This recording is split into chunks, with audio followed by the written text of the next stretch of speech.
And she was like, maybe it's just an age thing. And I was like, yeah, it could be that I've hit this age in my life where I'm willing to like kind of slow down my assumptions and take a step back and get curious about it. But I don't think it's just age. I think it's like just a level of intentionality that I've had to really work for. And I'm still working on it. And when I find myself going back to that reactivity mode or the kind of my older way of thinking, I have to step back and say, like, what do I really want? What do I want this to look like? What do I want it to feel like? How could I be courageous in this place to really go after what I really want?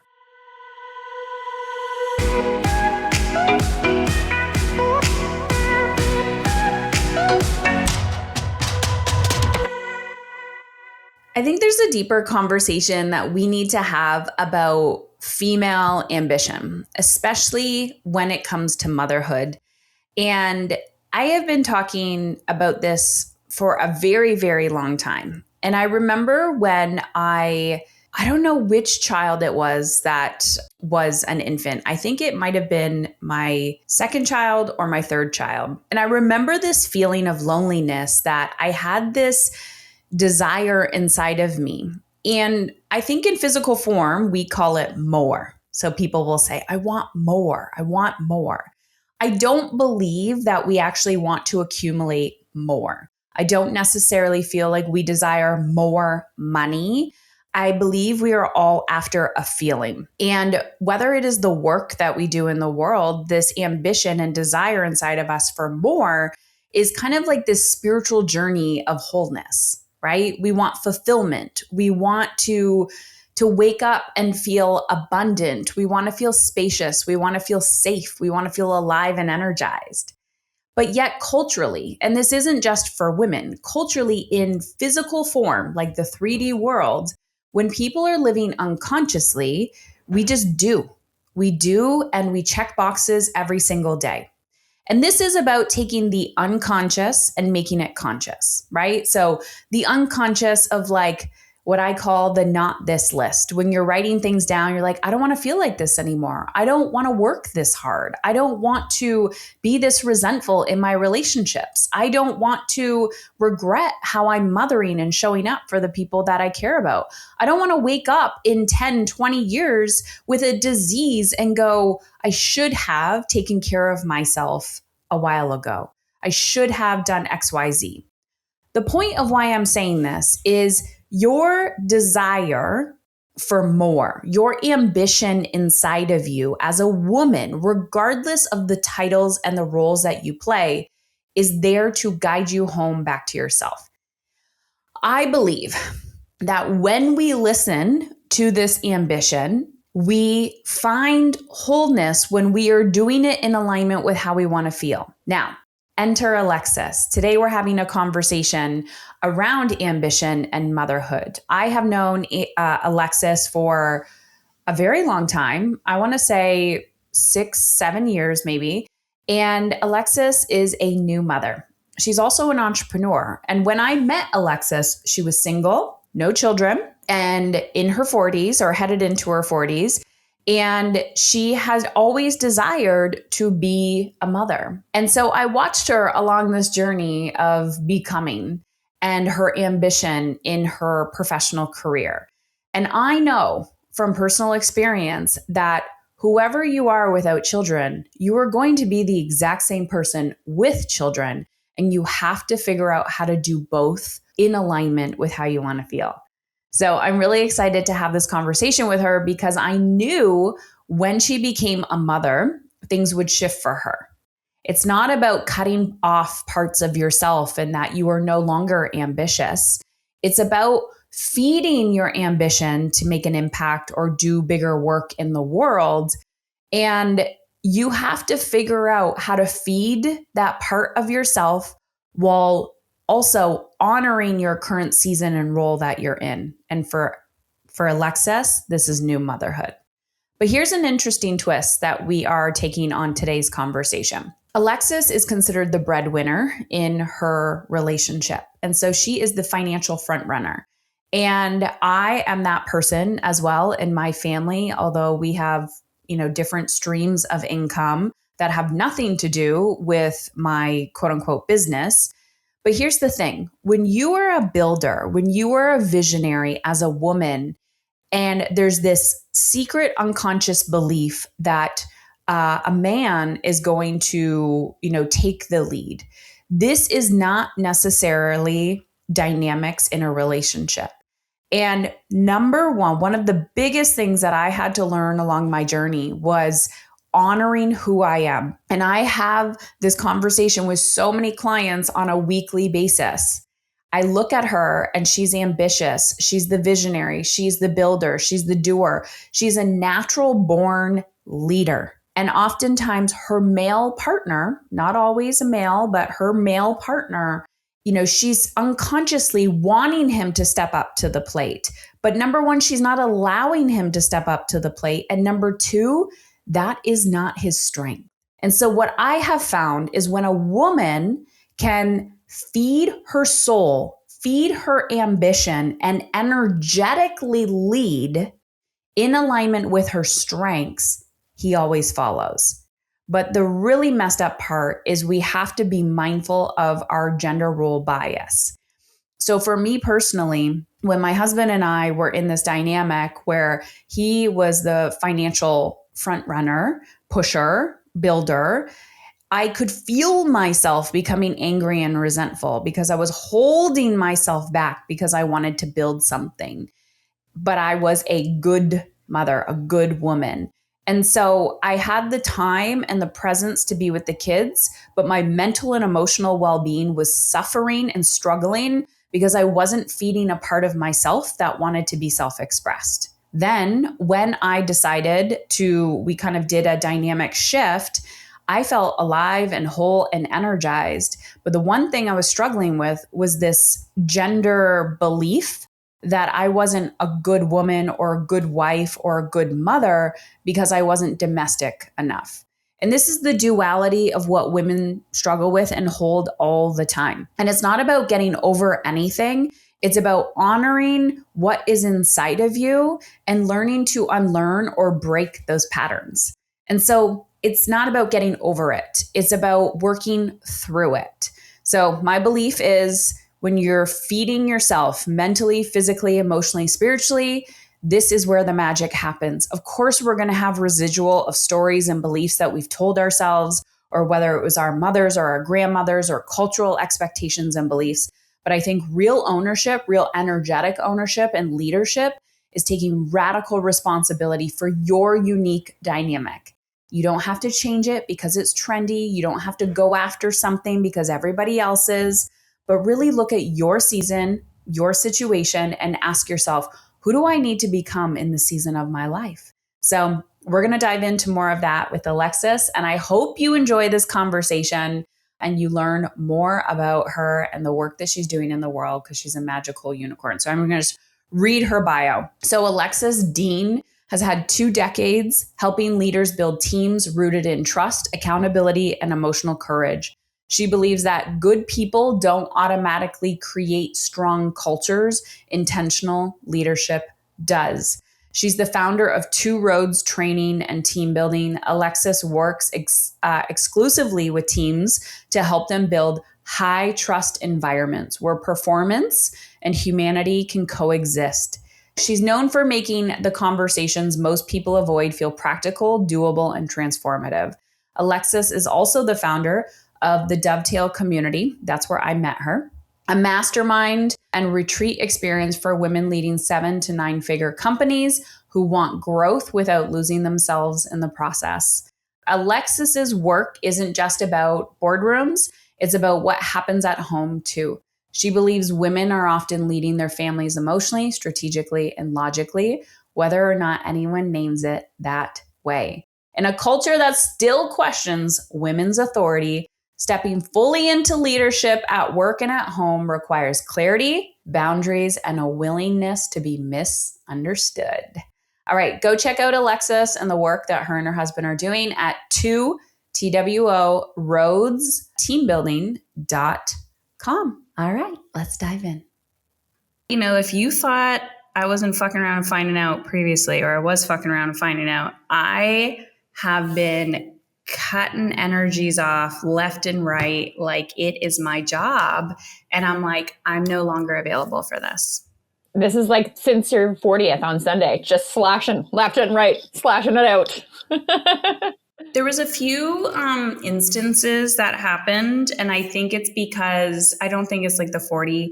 It was a creeping up to this, and I think this is going to be like a good into our conversation today. So we've officially started.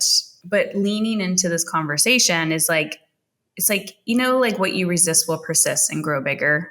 And you can feel it coming, right? Like you can feel the bubbles. You can feel like it's when people are like, I don't know what happened. I'm like, that's because you were so disconnected and oblivious to like the signs.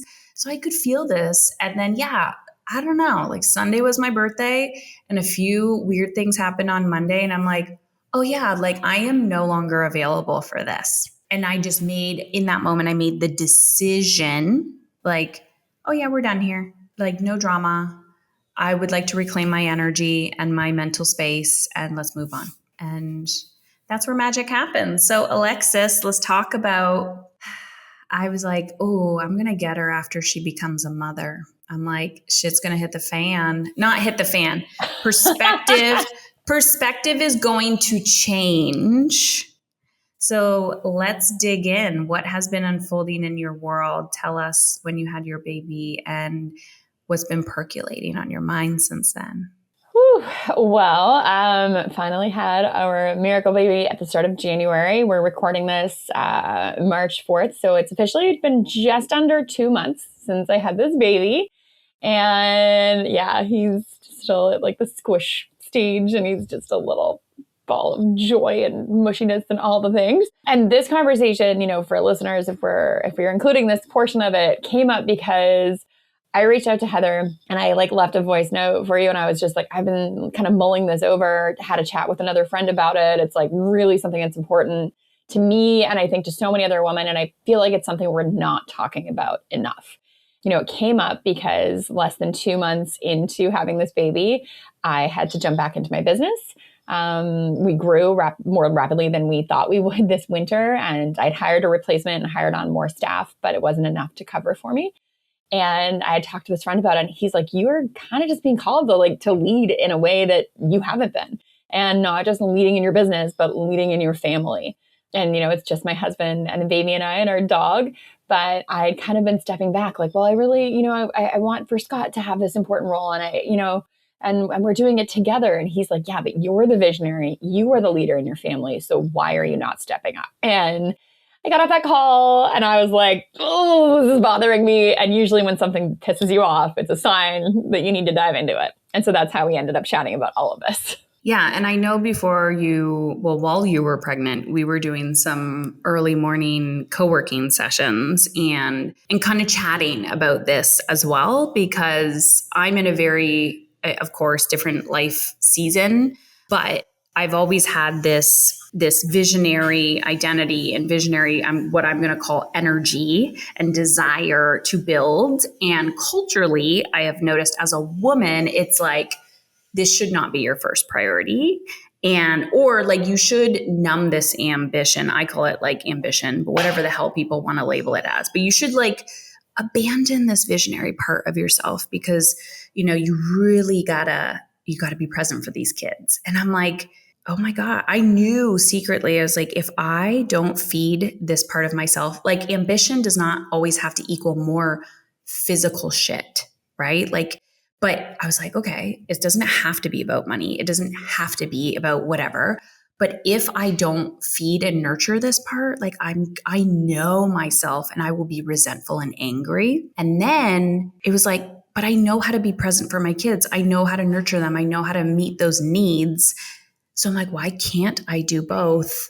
And then now at this part of my life, I'm like, oh shit, yeah, I'm just cut from a different cloth. So I'm curious what came up for you when it comes to like leading, because there's this like leading energy versus like being a visionary versus like, fine, I'll just do everything myself. Right. Yes. And I think people like get super confused about that, right?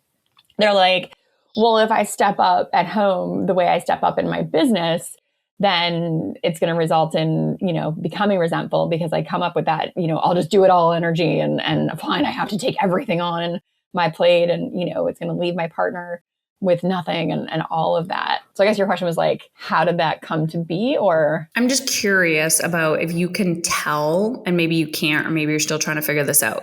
Can you tell the difference between being like an energetic visionary leader in your business and your home and versus doing it from a place of resentment?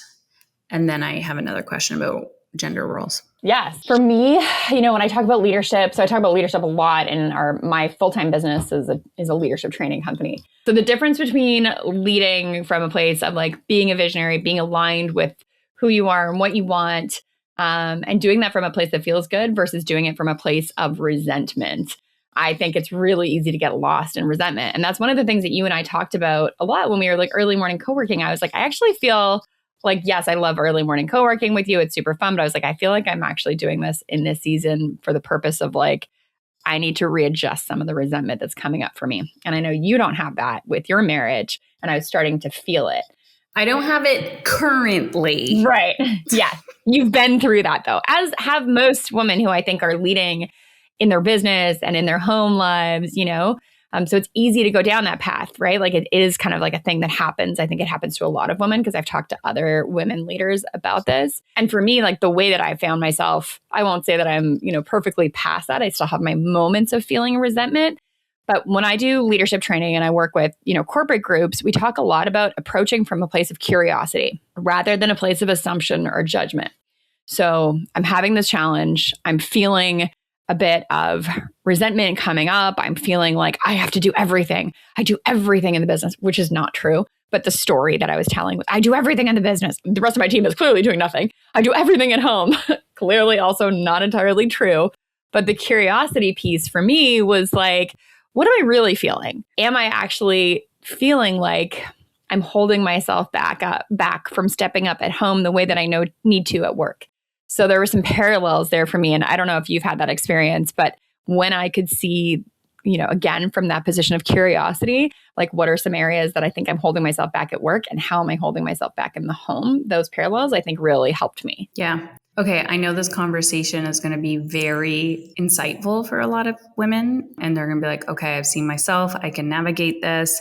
I talked about this publicly so many times. And actually, Brian and I were talking about it the other day because he said he's in a men's group and a man said something about hustling and needing to work 80 hours and and it triggered something in him. Oh, because I don't know if his wife was diagnosed with cancer or something happened.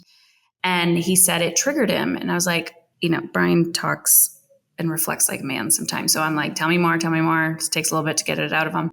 And I was like, why did that trigger you? And he goes, because when you were sick, my identity was wrapped up in how many hours I could work, like his identity. So he goes, I just overworked and I thought I was being of service. He goes, but in hindsight, when I look, I was like avoiding the feelings that I was feeling because I clearly was thinking my wife was going to die.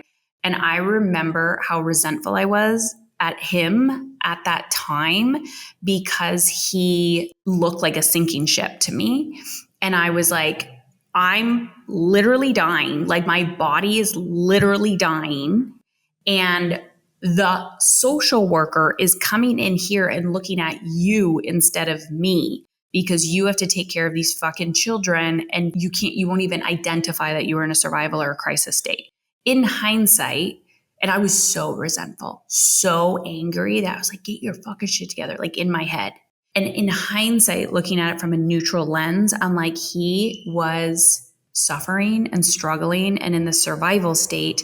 But what he was doing was dismantling traditional gender roles for me. He made me, by his actions, by his behavior, made me look in the mirror at, if you want to grow, Heather, if you want to be successful at something, if you're the one that has the pull and the desire to create wealth, to create abundance, to move a vision forward, and that is your natural gift, it is your God-given talent, whatever. It is you to accept that and to lean into it. And my resentment was actually me trying to blame somebody else for my own emotional discomfort. So I had to come to a place of acceptance of that. And I only get resentful at Brian when I'm really scared now. Yeah. That's such a great observation, because it's like, yeah, what's the actual feeling behind the feeling? I'm feeling resentful, but really for you, it's I'm feeling afraid. And I would say, like, for me, and probably if you're listening, that might be a thing for you too, who knows? But yeah, my fear was I'm not going to be able to do it. Even if all signs point to I'm actually really great at building out team and great at getting support and great at leading in my life and in my business, the fear of like, I'm just not enough personally. I don't have capacity. I don't have the ability to figure it out, to do it. And I'm not going to be able to do it. I'm going to let everybody down. And then I start getting, resentful of like, whether it's resentful of my husband, whether it's resentful of teammates, resentful of clients, like the connection to fear and resentment is huge and so worth unpacking. Yeah. I'm curious if people are like, oh shit, like I'm seeing myself in this conversation, but also just being honest, right? Like there's different layers of honesty, and people usually come into me, they're like, there's resentment brewing. I was like, great, sure, we can unpack it, but like, we need to take ownership of it, right? Like you go to therapy, you can unpack it in therapy. When you're ready to change the behavior, because you're like, I'm done feeling resentful, that's where I come in. So I find it fascinating. So when I continued and I was like, resentment is not in alignment with how I want to feel. So I need to get back to that feeling, yada, yada, yada, do the work. Then I found gender roles change a little bit. Like we did a complete swap, and my husband started making lunches, or my husband started doing laundry, or like more domestic, traditional female roles. And that was a deep rooted identity shift for me, where I was like, I'm failing as a woman. So I'm curious if anything comes up for you regarding that. Definitely. I can hear your kids in the background. So yeah, and I'm like muting myself and challenging. I was like, remember when I told you not to come in the room because I was recording something? Oh, family, business, all of the things. Yes, I think that definitely has come up for me. And, like there's this identity piece that is like, I'm in a like cis relationship and a marriage with a man. And in my family, what I witnessed growing up was like very stereotypical for its era gender roles. My mom was the homemaker. My dad was the primary, really only breadwinner for a long time. My mom had like fun money. She taught part-time for a little while when it was like fun and convenient. And then, we had a great childhood of mom being around all the time and lots of travel and fun adventures in the summer and all these things because dad made the money. And stepping into a different identity, for me at first, it was like, I feel like I'm going to emasculate my husband and I feel guilty about this. And he's not going to feel like a real man or whatever, or we're going to have to switch gender roles, because that also felt really uncomfortable for me. And in conversations, I really didn't like how that felt like, we're just swapping gender roles, like just because he's maybe going to take on some household work and I'm going to take on some different work at different times. Now we're in a gender swapping thing. It felt like that doesn't feel aligned, whether or not that's like, another story to dig into. It just felt weird to me that I was like, well, it doesn't mean we're switching. And I think where we've really landed and through conversations and working towards this is that like he does different work than I do, whether it's in the business or out of the business, but we just have to approach everything as a team. And it's hard. That's so much harder than just assuming some, gender role that's assigned by society. Is it hard or is it emotionally uncomfortable? I would say it's hard because it's emotionally uncomfortable. But it's like one of those things, choose your hard, right? Do you want to not examine these things? Do you not want to come together and do the hard work or emotionally uncomfortable work? Or, do you actually want to dig into it and have a life that is by your creation and a business that is by your creation and not just by societal expectation because this is, what you were raised with or whatever. I also think when we try to control or pre-plan versus like, let's pay attention to like what is in the moment, because there's also seasons, right? So like you're in this season and this is what it is right now, which might not be it in 6 months or a year. And I find it fascinating how I can now tell Brian, I think I'm secretly resentful at this. And like, I'll say the topic or whatever it is. And I'll say, I don't know if this is true or if this is just me being scared of something. But anytime I say I'm resentful and you need to change your behavior, that's where I'm trying to control again. And like you were saying about curiosity. And so getting to that point where I could just flat out say to my husband and he can look at me and go, awesome, let's talk about that. I'm like, wow, do you know how much energy and effort it takes to get to that moment where a lot of times what I see and what you were saying about team, like we're a team, we're a partnership. I think some people are so disconnected to, regardless if it's in a relationship, like a marriage or a relationship. And like you were saying, it doesn't matter what the partnership looks like. I don't think people truly understand or have had like at least one person in their life where they're like, I feel like I'm in a partnership with this person. I feel like I'm in a collaborative relationship. Like we're co-creating together. That energy was very new to me. And I think it started in my marriage, but like even friendships or team, right? I talk a lot about this, about like your team, your clients, your children. Like we don't need to be doers for everybody all the time. We can be collaborators and co-creators. So curious your perspective on that. Oh my gosh. I think like, again, for women who are leading teams, like as soon as you start hiring people and you start hiring people who are more qualified than you, which is what we're all supposed to do, right? Like you're supposed to hire people who are more qualified in their area of expertise. It's freaking terrifying, right? Like it's, for many people, for myself, and I don't want to say for everybody, but for many of us, it's like, I'm going to suddenly feel less qualified. For me, that's what came up was like, oh, I'm hiring facilitators who are way stronger than I am, or I'm hiring people who know so much more about managing a business or who are such better salespeople or whatever it might be. And it's like, rather than taking it from the angle of, at first I was kind of diminishing myself. Oh, they're so much better. I have to defer everything to them because they know so much more about their expertise. It became a space of how do we co-create this? Because this is still, my husband and I, it's our business. I want to come to it from a place of collaboration, of genuine collaboration, not just talking about collaboration. So how do we get back to a level where I want to take your insights and I want to share my insights and I want to share experience and your experience and come together and actually have that mold into a co-created effort? I think that, again, that's been huge. And it's what we do at home. Rather than being like, my husband at first, I felt like he was like, well, all things business, it's your business, because I started it. And I was like deferring to him in that way, even for house stuff, that he's like, I don't have any experience with building this kind of thing, but I'm a man. So clearly I must know how to do all these things. And it was almost the same for me. Like, I don't know. I haven't built this level of business before. I'm new to it too. And so rather than like expecting these things from each other, it was like, how do we tackle this as a team? What do we know? What do we need to know? How do we figure it out together? And like you said, seasonally. Oh, anyways, I'm rambling, but but it changes all the time. Okay, two things. Number one, I'm like, oh shit, where did my thought go? I remember the first team member in my business that I hired. This is like 10 plus years ago. She actually still works with me today, and she's a builder and a grower. She still challenges me. If I attempt to micromanage her, and I guarantee you she's listening to this, she will be like, are you micromanaging me? And I'll be like, and like in a funny way. So it's like, we have this like funny banter. And I was like, and it's usually not me.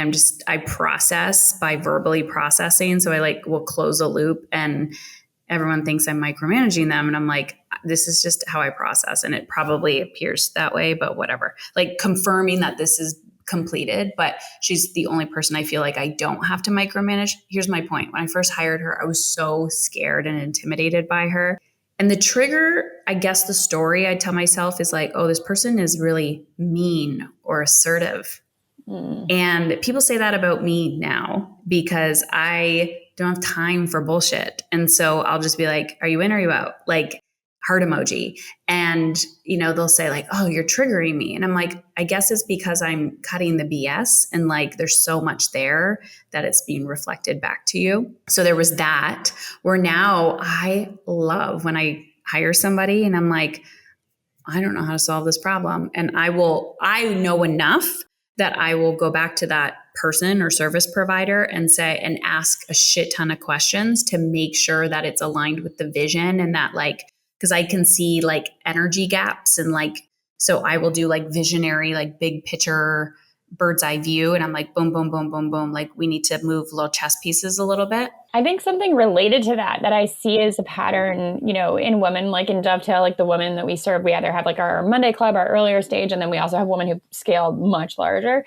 I'd see like the women who've scaled much larger businesses, I think have all nailed what we're talking about really, really effectively. And that they understand the difference between hiring an expert, going to them for expertise, their, you know, experience and background. They're not handing over authority to that person. They found a way to collaborate with that person to learn from them and also to continue to run your business. Because I think like what I see sometimes in more junior entrepreneurs, and myself included, has been like you hire this expert or consultant or whatever, and then you step back and like allow them to, you know, because you've positioned them as such, suddenly they're kind of running the show. And because they're not the person behind the business and they don't necessarily have the vision for the business, it can lead things astray really quickly. And I've seen that in so many different ways. And then there's higher turnover, or there's just trying anything that this person suggests, or, you know, I've been there. Oh, yeah. You're giving me PTSD. Yeah. Yeah, I did that. I learned that lesson the hard way, I'd say in the last few years.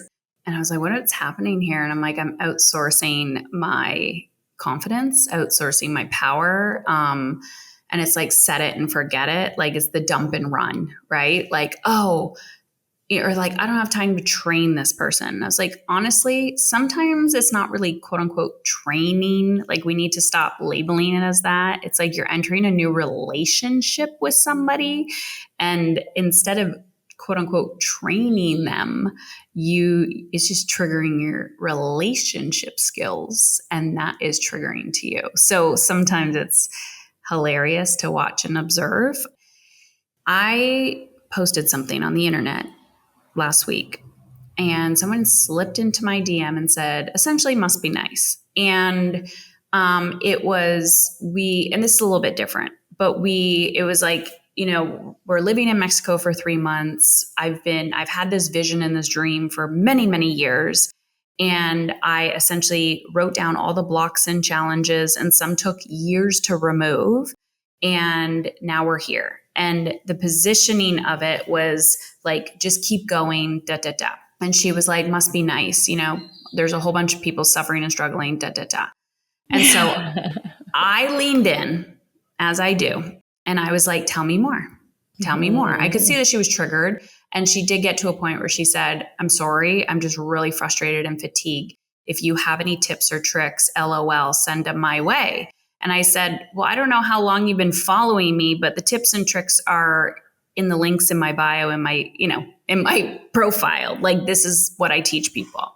Mm-hmm. Then she went on to say, so we had a beautiful, what I would call a beautifully respectful, emotionally uncomfortable conversation, because I was triggered, but I didn't project on her because I was just holding my own trigger because I knew she was puking a little bit of her frustration. And I was like, I would probably do the same. I'd be frustrated. I used to do that all the time when I'd see people. It got to the end where she goes, I have a question for you. I said, no problem. What does your husband do for work? And I was like, here we go. And then I said, I'm curious why you're asking that question. And she's like, well, I just want to know how you fund this thing. And I was like, that's so fascinating to me. But what actually came up for me was I have such a hard time answering that question now, because when you are like deep in the trenches of entrepreneurship, like you don't even know what to title and label yourself as anymore. So when I became a quote unquote business owner, Brian was like a traditional 9-to-5er, okay, in like a blue collar industry. Then people are like, I want to retire my husband. Oh, I hate that. Yeah, so gross. So anyways, sure, Brian left his job and started working with me. And I remember he used to go to meetups or like networking events, and they're like, what do you do? Right? And he's like, he'd make things up at first because he was like embarrassed. And then he was like, I'm a stay-at-home dad. I'm a domestic engineer. I am my wife's assistant. Like he would just, and then he started being funny about it. So now when I was asked that question, she's like, what does your husband do for work? I was like, we run a company together, and I don't know, he manages wealth portfolio. He like takes care of the children. He's domesticated. He is like a jack of all trades. Like, what doesn't he do? And it actually made me pause. At first, I had a slight trigger. Mm-hmm. And then I'm like, but he wouldn't be in that position without my visionary. And I would not be able to be the visionary without that support system, regardless if it was him or somebody else. Because you can, just as a side note, you can create that yourself. If your husband's out doing his own thing as well or whatever, you can do it. So anyways. Amen to all of that. It does require like to have that kind of team partnership approach. It requires that the other partner does the work too, right? Like does not the actual like tactical, doing the job of the business or the domestic work or whatever it might be, but the inner work to be secure enough to say that we approach our lives as a partnership, that we approach our lives intentionally, that we're not just following these old school gender norms because that's going to, lead to an unexamined life for us that is just fine. And that's fine if you want to follow old school gender norms. I think the challenge is when people don't actually press pause and examine, like, is this serving us? Is this how we want to lead our lives and live and work and everything else? So yeah, I think that's huge. On the note of retiring my husband, I actually had this in my notes when I was thinking about today, because I remember hearing that there was a while there where it seemed like it was like the trendy thing. And sometimes you'd see it from like MLM people, like I retire my husband when I get to whatever, this number, or like from business owners. And like, again, if that's the examined life that you step back and that's actually your goal with your partner, that you want to retire them and whatever that looks like for you, like awesome. But I think it's like, we can step back and acknowledge like, maybe that isn't serving us in my life. At least my husband doesn't want to be retired. Like we're still young and we want to take on challenges together. And, it's not about me taking on all of it. It's about how do we find a way forward. So I think, again, it's the retiring my husband to me just speaks to like an unexamined life of like, I've heard this is what I'm supposed to do. So let's stick with that and do it. You're not really looking within and asking yourself, like, wouldn't it be nice if you are buying into this like wellness culture or this like, I don't know, laptop freedom. Like, I don't understand which one we're at now, but yeah.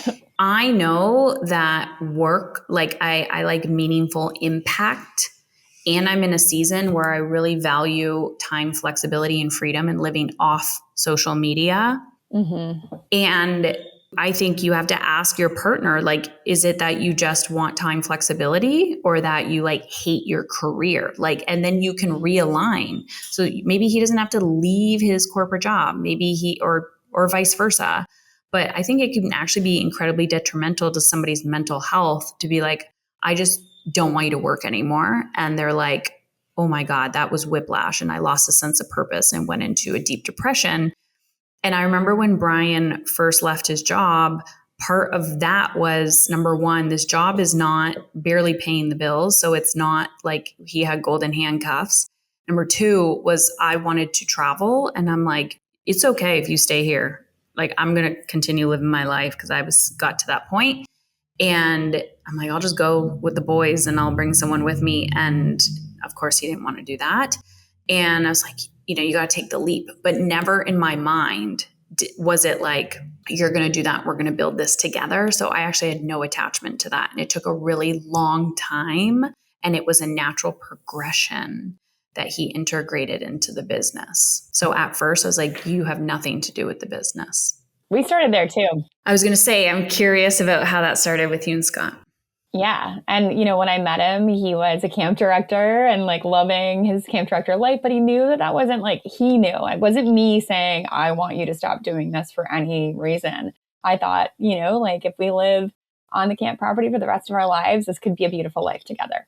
And I think people look at our lives and just assume that I like forced him to leave that. And it's that assumption in the past may have like been like a trigger point for me, or a story that I like let myself believe, like, oh, maybe I did push him. And it was like, no, like he wanted something different. He wanted a change in his life. And it resulted in us at first just moving off the camp property. Then he left that job and then he went back to teaching for a little while because it was like something he'd known and he did. And I think like all of these, again, like when I look back at our history, like all of our decisions, I had to allow it to be a team decision. I never wanted to be like the one that made him do anything because I couldn't have sat well with that. Like it would not have been not just like comfortable for me, but it wouldn't have felt right. It's never felt like it's my role to tell anybody else what to do. And that includes like anytime I've ever hired staff over the last 12 years of business. If somebody feels like they're not a fit or it's not serving them or I can see they're not happy, it's not my job to force them to stay or to convince them that this is the action they need to take. It's like, this is not for you. Like we need to help you find, like, I'll help you find what your next thing is, or I'll help you find like the space where you want to be. And I kind of took that approach with my husband too. If like he was interested, he was like, hey, can I come on your next workshop? Or like, maybe I could come on that trip and kind of see what you do and see if it's something I like. And it was like, yeah, like let's try, let's experiment with it. And so, yeah, I think it's really important. Again, that's probably why the retire my husband thing kind of rubs me the wrong way, because it feels controlling and like demanding. Whereas I think if someone's going to change their whole life, they have to be able to step back and do that work and like be introspective and, and look at what they really want. Humans are obsessed with labels. Obsessed. Ugh. Yeah. Like we need a framework for everything. We need a step-by-step. We need a structure. We need, even imposter syndrome. That's a trigger for me. Imposter syndrome. Yeah, that is a trigger. Even like, yeah, that's such a trigger. I'm like, that's the dumbest thing I've ever heard. Imposter syndrome. I just, no. And it's so common, like that language, right? And I think like people listening might be like, but I've had that. And because I feel like it was like common language that kind of went around for a while. So people could identify some of their feelings. They kind of put it on the label of imposter syndrome. Oh, I'm feeling this way. I can justify it. It's not a feeling. So then we put a label and really it's like grief, or it is like fear, or it's guilt, or it's shame, or it's like something else, or it's anxiety. But when it's like, hi, my name's Heather, I have imposter syndrome. I'm like, we're not at AA. Like, let's not show up like that and defend you get to keep what you defend. So if you are going to hold on, hi, I'm this. No, you're just refusing to grieve. You're refusing to look at your anxiety. You're refusing to understand what an actual fucking feeling is and to process it. And I have, what do you have? Like, constipation? Like, what do you got? Like, you can solve that problem too. So let's figure constipation. Yeah. I actually say that to people all the time. Like, you're just having an emotional poop. Let's go. Okay. Alexis, you're 2 months into this new identity and this new like motherhood experience, this transition. What are you, besides, this conversation about changing your roles and like really showing up and leading your family from like your business, what has surprised you about becoming a mother? I mean, people talk about like this new identity thing, and that language was like used with, in conversations, people talked about that, like, it's going to change you. You're going to be a different person. And in some ways, like, again, I guess it's like the way I've been approaching things lately. I don't think it's like made me a totally different person. And maybe that was a surprise that like I thought it was. Yeah, what else has surprised me? I mean, I knew it was going to be hard to leave my husband and my baby to go and run workshops and things. I didn't think I'd have to do it as soon as I did, but like getting on the plane, like, man, I wept in a way that I feel like I used to be more of a compartmentalizer, maybe. I could draw this emotional boundary of like, okay, like just bring down the wall and don't feel the feelings, because you have to just keep moving forward to get on a stage or get out in front of a group or get on a client call or whatever it might be. And I guess that compartmentalization has changed a bit. Like I wept in the Uber and I talked to the Uber driver about like parenting and how much it's, how hard it is and how beautiful it is and how wonderful it is. And he was a little bit sexist and said some things.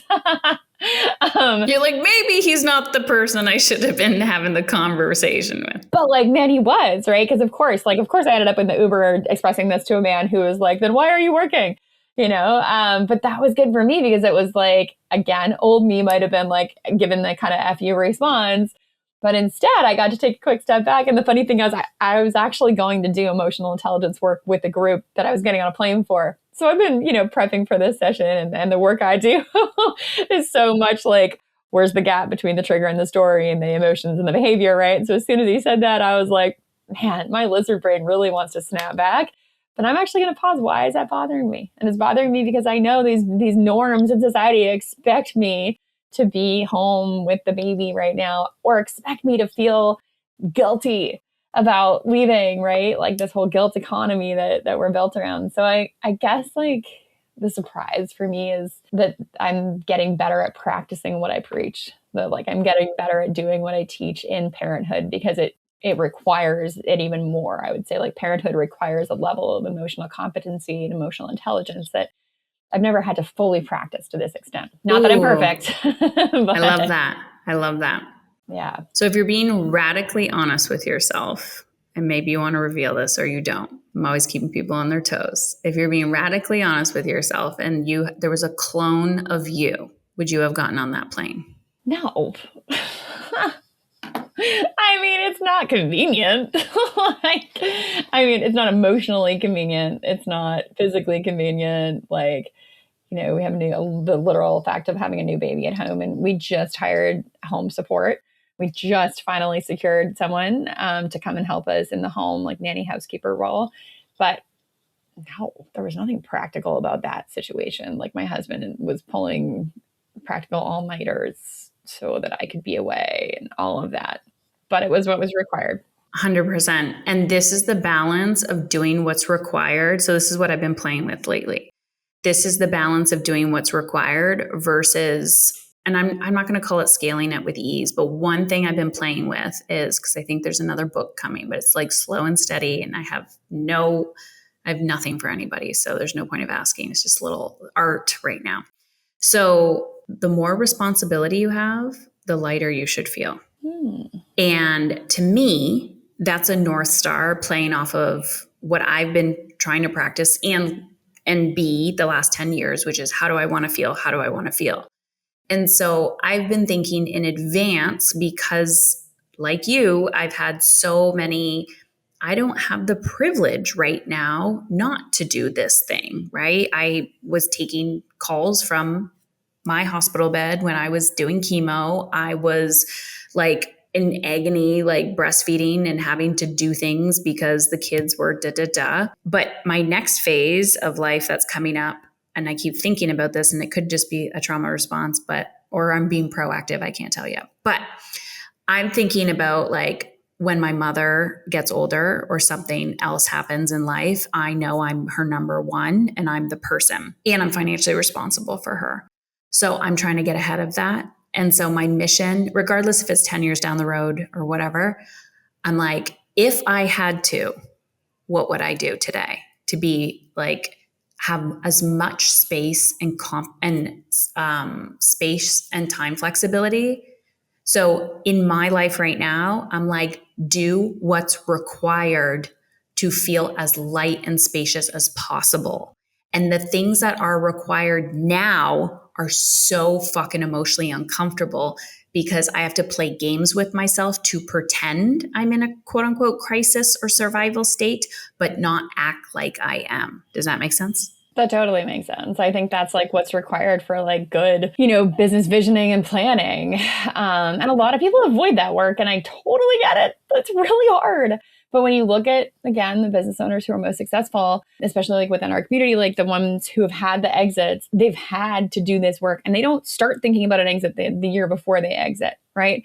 They're thinking about exit, like it's a 10-year process. Like my friend Kristen Harrison does work, as an advisor with people who are exiting their companies. And a lot of the time when she says like, I'm an exit advisor, people are like, oh, I'll want to talk to you in 5 years. And she's like, well, when's you're kind of thinking that you might sell? And they're like, maybe 7 years. And she's like, so you want to wait till 2 years prior to think about this? She's like, actually, this is a 10-year horizon.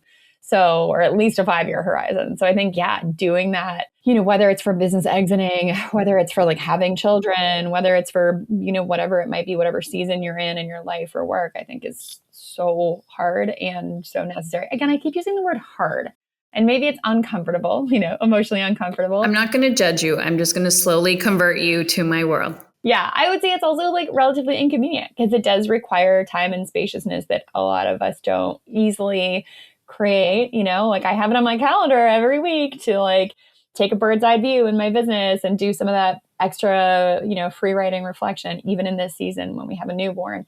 And does it happen every week perfectly? No. Then you need to join the Energetic Time Management Accelerator where we do this work with you. Yes. We hold space and you do it together. I love it. But it is... Link in bio. Yeah. Link in bio. heathershomay.com/time. like, I'm so grateful for this conversation because of the nuance of it. And the goal here is always just to get people to think differently and to like feel empowered with their decisions, and that there's no one right way. And I always say, is it working for you right now? And they're like, yeah. I'm like, great. Then why are you trying to change that? Well, my friend told me, and I was like, is your friend in your life? And the answer is no. And I was like, then receive the friend's feedback or thoughts, let it land. And if it triggers you slightly, like she doesn't understand my life, and go, that's okay. It's just information. And then there's integration and alignment. And that's the beauty of having these, what I think are very intelligent conversations around discernment and then action. Because if you don't take action, nothing happens, and leaning in. So, Alexis, I'm really proud of you. Thank you. I don't know. I would say I'm proud of you too, but yeah, I think, I am. Like, I think it's taken a lot of time to like get to this place. I went for a hike this morning with a new friend who's a business owner, and I was asking her, I was like saying what I was, going to have this conversation about. And she was like, maybe it's just an age thing. And I was like, yeah, it could be that I've hit this age in my life where I'm willing to like kind of slow down my assumptions and take a step back and get curious about it. But I don't think it's just age. I think it's like just a level of intentionality that I've had to really work for. And I'm still working on it. And when I find myself going back to that reactivity mode or the kind of my older way of thinking, I have to step back and say, like, what do I really want? What do I want this to look like? What do I want it to feel like? How could I be courageous in this place to really go after what I really want? And I will say, for having a 2-month-old, you appear to be incredibly present. Thank you. And what I mean by that is, we all have known people like that, where they can't be where their feet are. And you feel like, even if your brain is thinking about other things, you appear to be where your feet are. And that, I know, is a really hard fucking skill, or to get to be there. So I'm just giving you huge props, because that's something you can't delegate. That's a practice skill. Thank you. And my husband's an absolute champ. So I know things are handled. And I think when we marry winners, and people who do the work themselves, I think we get lucky in that way too. So yeah, I will take the compliment, and I will say that a large part of that is that I know my husband's got it. And that's really important too. I love that. So where can people find more of you? What do you got going on in your world? Ooh, so good. Well, I feel like there are 1,000,001 conversations that we still could have on all of this.